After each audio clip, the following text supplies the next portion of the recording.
In recent years, our political conversations have undergone a dangerous transformation. What was once a space for passionate yet respectful disagreement has devolved into a battlefield of existential conflict. This is not a shift in style, but a change in substance. We've moved from debating policy to questioning the very humanity of our political opponents. This report will explore this troubling trend and its potential link to political violence. We will focus on two key concepts: political demonization, which is the process of portraying an opponent as evil, dangerous, or subhuman, and affective polarization, which is the emotional and social segregation of a society along political lines. Our thesis is simple but urgent. This trend of demonization and polarization is not a harmless byproduct of modern politics. It is a critical precursor to violence, creating an environment where the unimaginable becomes possible.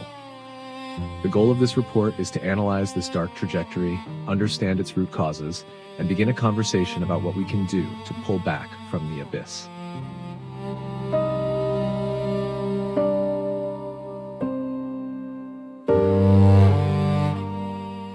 Political rhetoric isn't just about what's said, it's about how it's heard and internalized.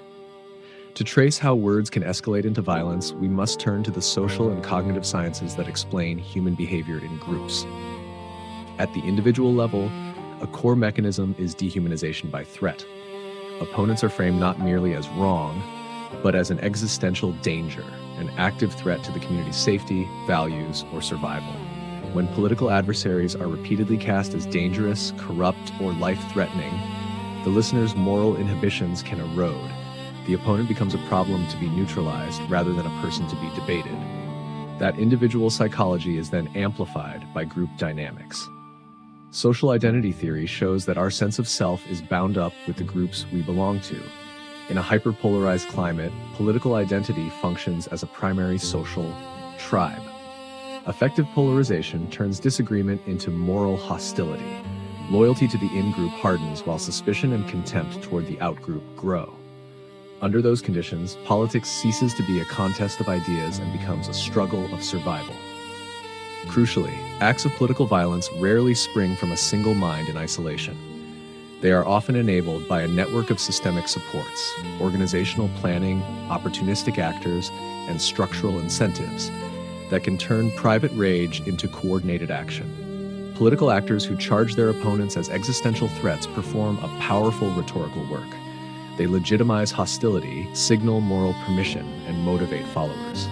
Once motivation reaches a critical mass, some individuals act on impulse while others are exploited by organized agents who use those motives to achieve specific targets. This rhetoric feeds on resentment, a deep, rancorous sense of grievance that interprets criticism as injury and channels blame toward an identified enemy. By naming that pain and assigning a villain, the rhetoric transforms diffuse discontent into directed political energy, and in certain conditions that energy can become the proximate fuel for violence.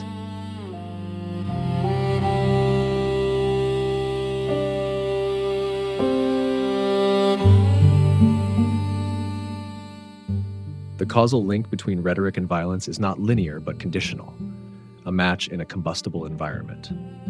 Rhetorical demonization rarely produces instant action on its own. It becomes dangerous when grievance, opportunity, and social reinforcement align. In that context, words function as sparks that can ignite pre-existing tensions into real-world harm. Violence often aims to send a message rather than to accomplish a direct policy change. Attacks target symbols and people who embody a trend or idea, not only to eliminate an enemy, but to terrorize others who might follow that trend, to make dissent costly, and to steer public behavior by fear. Framing opponents as existential threats works instrumentally. It legitimizes aggression and signals to followers that punitive violence is meaningful political work. But motivation needs mechanisms. Networks, organizers, funding channels, extremist subcultures, and opportunistic intermediaries convert private rage into coordinated action. Some perpetrators act impulsively. Others are recruited, trained, or manipulated by actors who exploit that fury to achieve tactical goals. Responsibility is therefore distributed across speakers, amplifiers, mobilizers, and enablers, not borne by a single mind.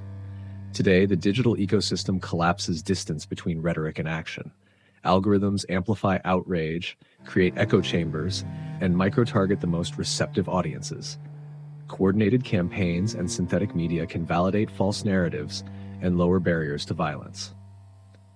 As hostile speech normalizes, moral restraint erodes, and more extreme acts become thinkable, which is why understanding the multi-step chain from story to strike is essential to prevent the match from meeting the tinder.